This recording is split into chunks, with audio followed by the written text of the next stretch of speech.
Hello and welcome back to my YouTube channel. आज basically आप लोग टाइटल से समझ गए होंगे कि किस चीज़ के रिगार्डिंग हम लोग आज डिस्कस करेंगे। हम बेसिकली आज जो वीडियो है वो डेडिकली पूरे सपोर्ट है मेरे इंटायर प्रोफेशनल करियर को लेकर। और मेरा वीडियो बनाने का बस एक ही मोटिव है कि ताकि वीडियो को देखे और अगर कॉमर्स स्टूडेंट देखे तो वो एटलीस्ट कुछ उससे मोटिवेट हो सके और कुछ अच्छा कर सके। बस मोटिव बस यही है। तो बेसिकली स्टार्ट करते हैं। एक्चुअली ये स्टार्ट जो होता है जर्नी ये 2011 से स्टार्ट होता है। जिस ईयर मैंने अपना क्लास 12 कंप्लीट किया था। आफ्टर कंप्लीटिंग क्लास 12 कंप्लीट करने के बाद मैंने सीए एंड सीएमए दोनों में इनरोलमेंट कराया था। पहले सीएमए में करवाया था, देन आफ्टर सीए में करवाया था। एंड कोचिंग्स रिगार्डिंग जो भी था तो मैंने सीए का लिया और उस सीए के ही कोचिंग के अकॉर्डिंगली मैंने अपना सीएमए का प्रिपरेशन किया, क्योंकि मुझे सीएमए में बेसिकली मैथ ही पढ़ना था, जो कि मेरे पास मैथ था नहीं क्लास 12 में। तो मैंने जो भी सीए का अपना कोचिंग लिया था बेसिकली फॉर मैथ के लिए, तो मैंने मोर और लेस उसी कोचिंग को मैंने सीएमए फाउंडेशन में यूज किया। एंड जब एग्ज़ाम का टाइम आया तो पहले सीपीटी का एग्ज़ाम हुआ। जो पहले सीए का जो फाउंडेशन होता है उसको सीपीटी बोलते थे, आज के डेट में फाउंडेशन बोलते हैं। तो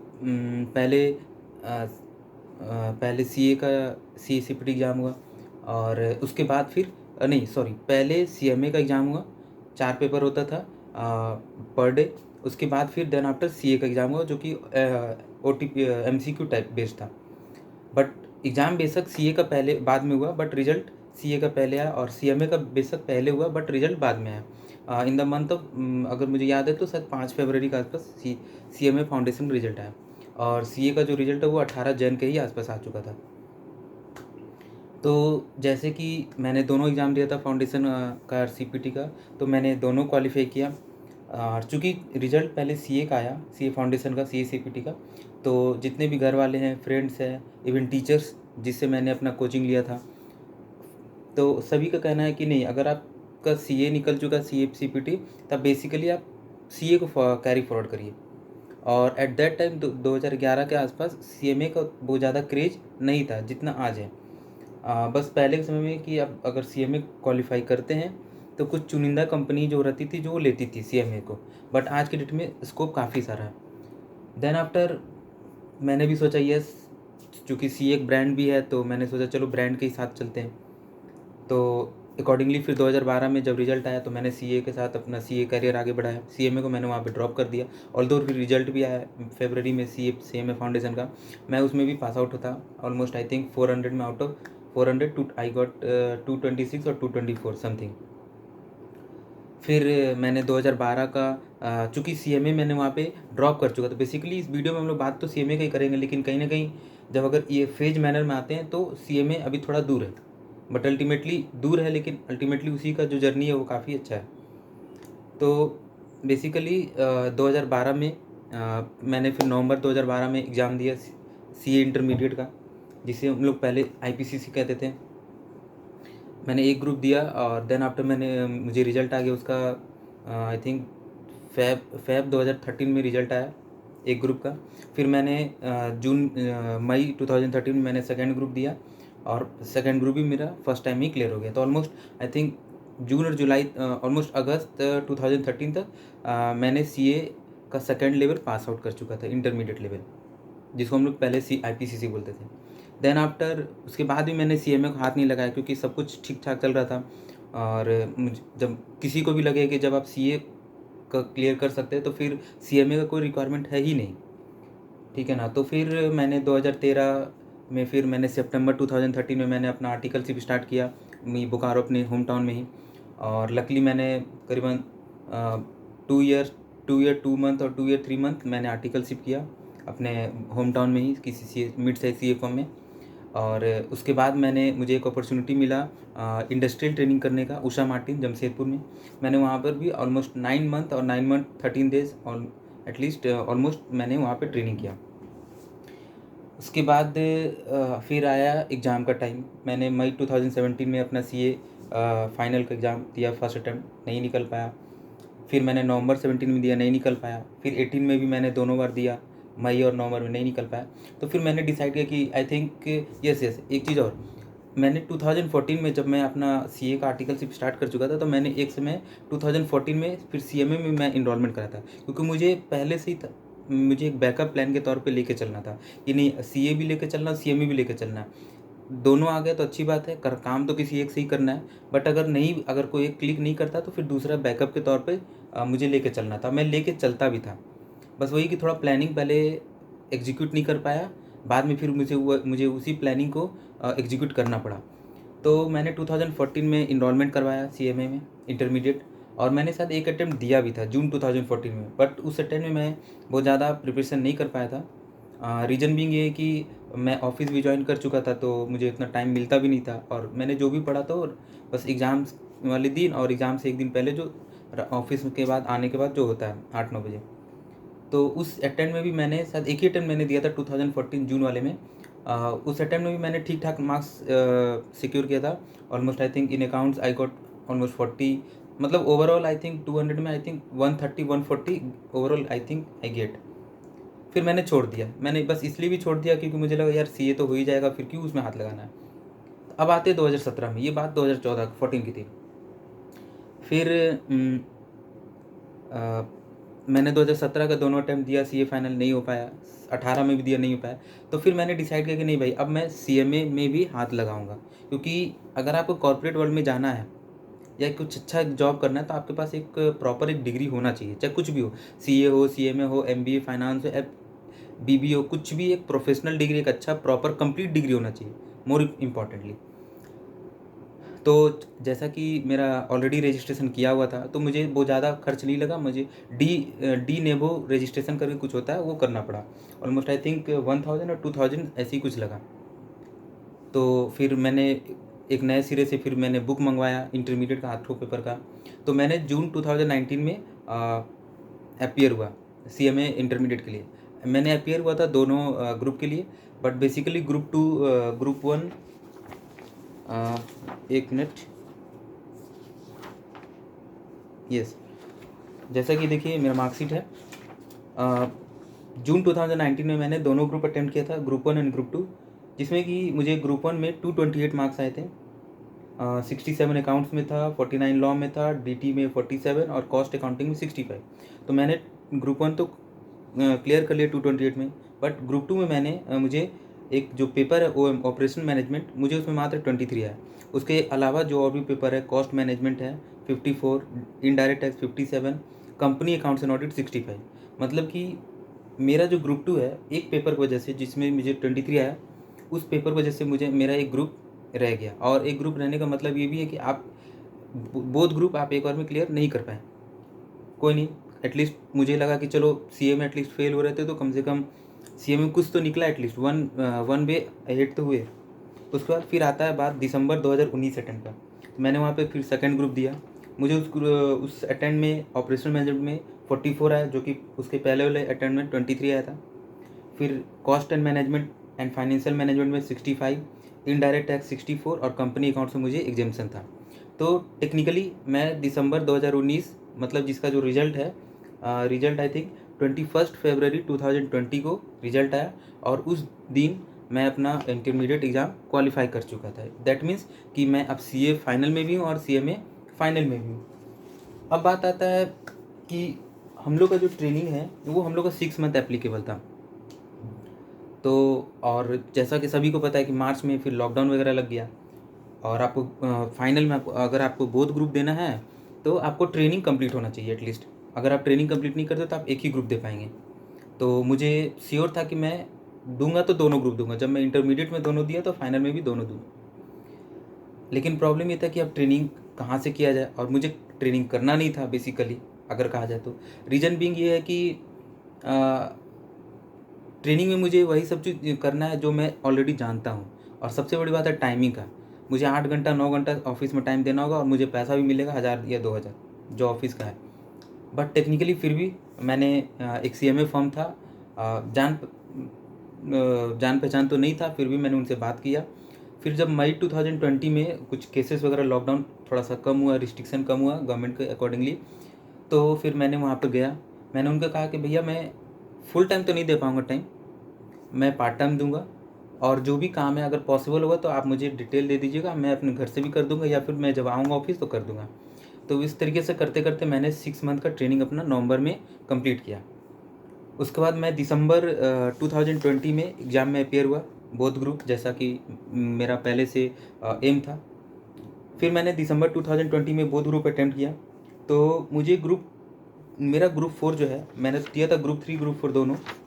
ग्रुप 4 मेरा कम्प्लीटली कंप्लीट हो गया, जिसमें कि मुझे एफआर में 81 आया, इनडायरेक्ट टैक्स में 53, कॉस्ट एंड मैनेजमेंट ऑडिट में 56 और strategic performance management and business valuation मुझे 58 आया। टेक्निकली मुझे मेरा 248 मार्क्स आया ग्रुप 4 में, और मैं कंफर्टेबली पास आउट हो गया। प्रॉब्लम हो गया ग्रुप 3 में। मुझे ग्रुप 3 में लॉ में 38, एसएफएम में 77, strategic cost management decision making में 51, डायरेक्ट टैक्स में 50। मतलब कि अगर मेरा लॉ में 2 मार्क्स और आता तो मैं बोथ ग्रुप फाइनल में भी कंप्लीट करता। और मेरा ये मानना है, मेरा ही सिर्फ मानना नहीं बल्कि सभी स्टूडेंट का जिन्होंने 2020 में एग्ज़ाम दिया, कि उस अटेम्प्ट में चूँकि होम बेस्ड भी एग्ज़ाम था, सेंटर भी, तो काफ़ी बच्चे ने क्या किया कि होम बेस्ड जो जिन्होंने दिया था वो चीटिंग करके लिखे, जिसकी वजह से क्या हुआ कि मार्क्स जो है काफ़ी ज़्यादा आने लगा और रिजल्ट काफ़ी ज़्यादा हो गया। तो इंस्टीट्यूट को कहीं ना कहीं रिजल्ट को रोकना था, थोड़ा कुछ कम करना था, तो उन्होंने एक पेपर को टारगेट किया, लॉ को, बीइंग क्योंकि वो थ्योरी पेपर है तो हर कोई बहुत ज़्यादा डाउट भी नहीं कर पाएगा। तो जैसा कि अब तो जो इंस्टीट्यूट कर सकता, हम लोग तो कुछ कर नहीं सकते हैं क्योंकि हम लोग सभी बाउंड है थ्रू इंस्टीट्यूट। तो ठीक है, तो मैंने दिसंबर 2020 के टाइम में मेरा ग्रुप 4 क्लियर हो गया। ग्रुप 3 में मेरा लॉ की वजह से रह गया, बट कोई नहीं, फिर भी फिर मैंने फिर आता है 2021 का जून अटैम्प्ट होता नहीं है कोविड की वजह से। फिर आता है दिसंबर 2021 का अटैम्प्ट। उस अटैम्प्ट में मुझे एक्चुअली प्रॉब्लम ये था कि मैं एक डाउट में था कि मैं सीएमए एग्ज़ाम दूँ या फिर सीए एग्ज़ाम पे फोकस करूँ। क्यों? क्योंकि दोनों एग्ज़ाम क्लैश हो रहे थे। मतलब आज सीए का है तो कल सीएमए का है, कल सीएमए का, परसों सीएमए का, तो नेक्स्ट डे सीए का। तो मैंने गैम्बल खेला कि मुझे ऐसा लगा कि सीए का तो मुझे डाउट है आज भी, बट मुझे कॉन्फिडेंट था कि मैं सीएमए अगर एग्ज़ाम देता हूँ और ढंग से थोड़ा देता हूँ तो I think I will clear it. तो मैंने गैम्बल खेला।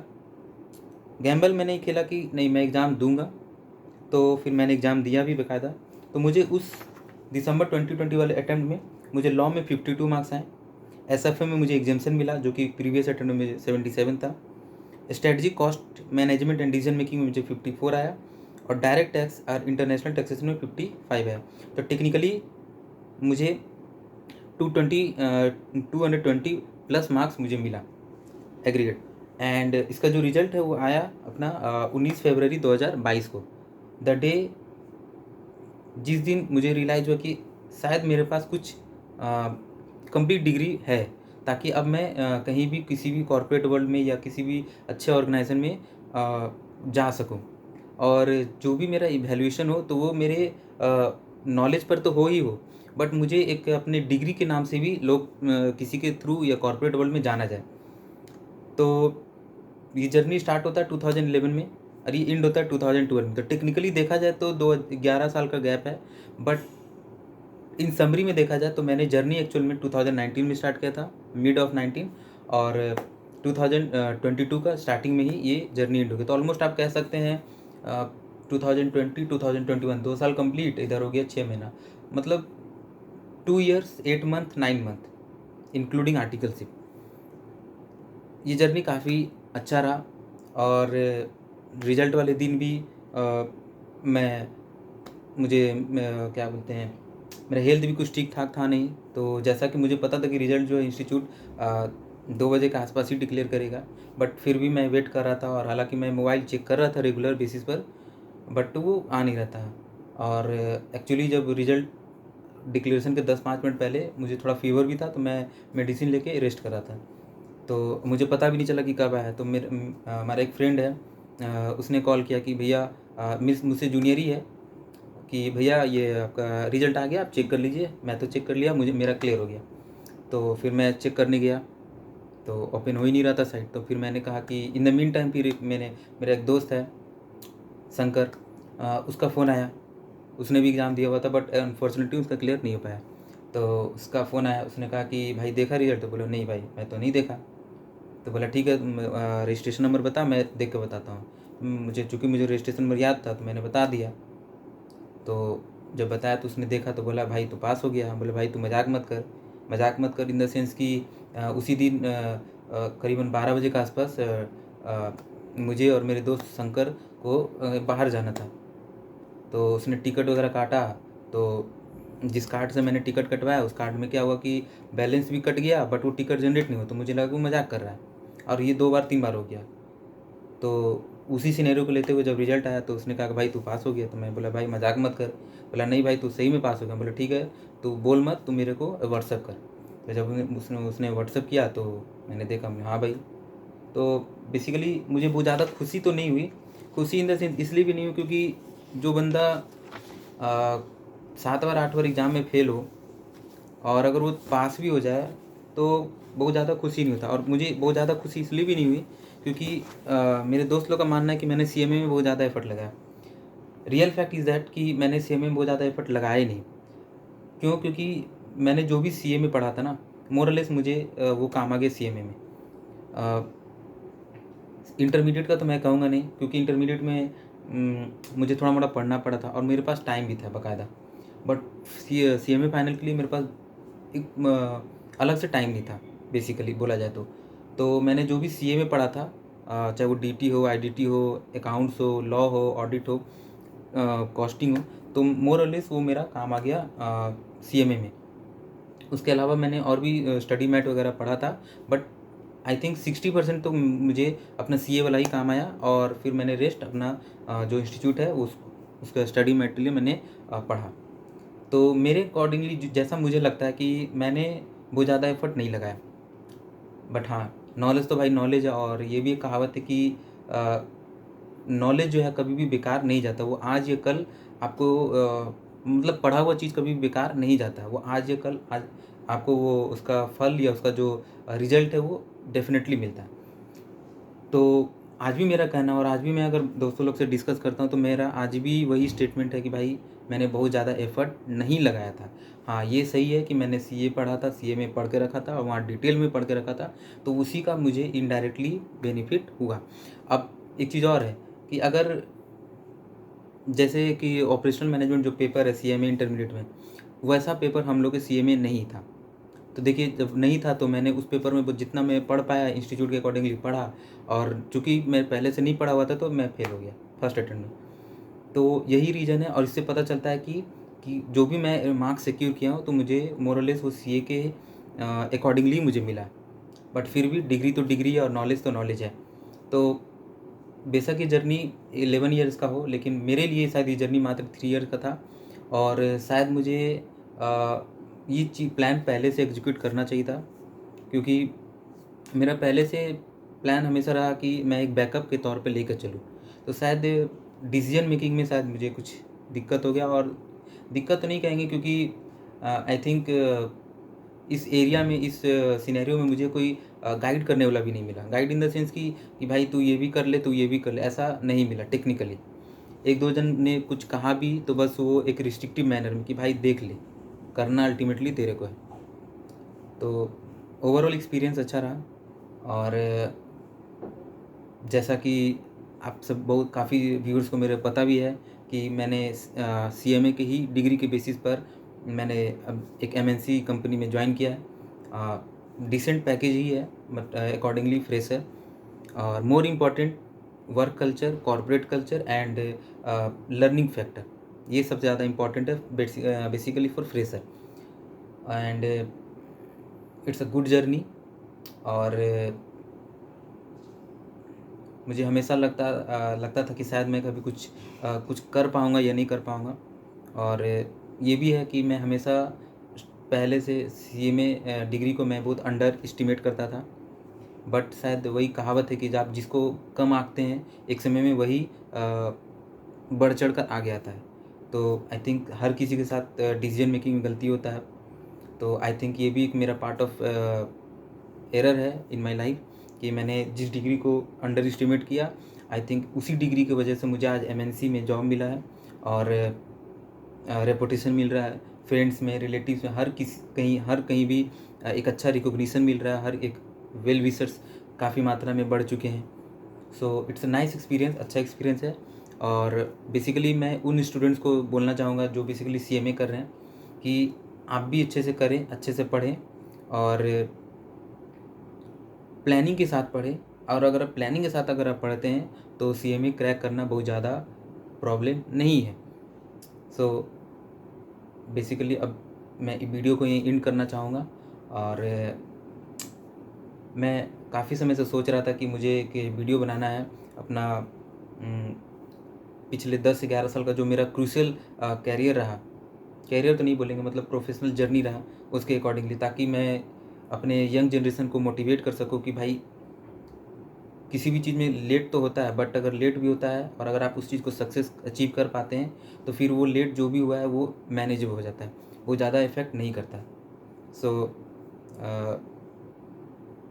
इस पूरे इंटायर जर्नी में, सीए एंड सीएमए जर्नी में, बेसिकली सीएमए जर्नी में हर किसी मेंबर्स का, चाहे वो फैमिली के मेंबर्स हो, रिलेटिव्स हो, फ्रेंड्स हो, समवन ऑल्सो कुछ और भी हो, टीचर्स हो, हर किसी का मैं आभारी हूँ, थैंकफुल हूँ, क्योंकि शायद हर किसी ने, पेरेंट्स का भी मैं, क्योंकि हर किसी का कुछ ना कुछ रोल रहा ही है, डायरेक्टली या इनडायरेक्टली, कुछ का डायरेक्ट रहा, कुछ का इनडायरेक्ट रहा। तो शायद आप कोई भी चीज़ अचीव कर पाते हैं तो आप अकेले दम पर नहीं कर पाते, डायरेक्टली इनडायरेक्टली सपोर्ट सभी को चाहिए, बिना किसी सपोर्ट के आप कुछ नहीं कर पाएंगे। सो बस मैं वीडियो को एंड करना चाहता हूँ और मैं एक ही बात कहना चाहता हूँ कि ज़िंदगी में अगर कोई चीज़ बहुत आसानी से अगर मिलती है तो हमें लगता है ऐसा कि यार ये बहुत ही आसान है, बट अगर ज़िंदगी में वही थोड़ा सा स्ट्रगल करके मिलता है और वो सिंपल चीज़ ही मिलता है तो हमें लगता है कि यार ये बहुत स्पेशल है। बेसिकली फॉर मेरे लिए, शायद दूसरे के लिए हो ना हो, अदर फैक्टर है, बट किसी के लिए अगर बहुत मुश्किल से कोई अगर चीज़ मिलती है तो छोटा भी चीज़ हो, आसान भी चीज़ हो, तो उसको उसके लिए एक डिमांडिंग फैक्टर होता है, उसके लिए एक मायने रखता है वो चीज़। सो मैं यही कहना चाहता हूँ कि लाइफ में कभी भी हिम्मत ना हारे, डटे रहें, अनलेस एंड अनटिल कि जब तक आप खुद हार ना जाएं। सो मैं वीडियो यहाँ एंड करना चाहता हूँ और यही कहना चाहता हूँ जितने भी व्यूअर्स हैं, सब्सक्राइबर हैं, कि प्लीज़ आप अगर आपको वीडियो अच्छा लगा हो और लगे तो प्लीज़ आप ऐड करिए, शेयर करिए, सब्सक्राइब करिए, ताकि ये वीडियो आपके पास और भी आते रहे आगे, और कुछ मोटिवेट करने के लिए भी और कुछ नॉलेज के पर्पस के लिए भी। So thankful to all my viewers जितने भी वीडियो देखने वाले हैं, थैंकफुल, टाटा।